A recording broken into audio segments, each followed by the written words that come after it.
guys! Good morning ulit. Galing po si Mamila sa merkado. Ito po ang pinamili ni Mamila. Sa halagang 1,000. 1,000. Ito lang po ang nabili ni Mamila. Ayan. Pero kasi mahal ito eh. 6,000.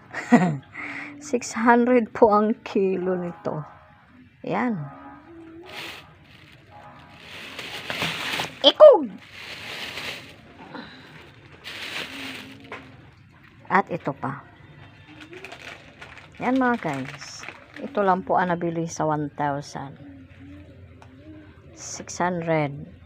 250. Gulay naman. Ayan.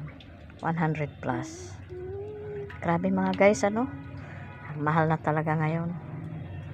Ayan mga guys.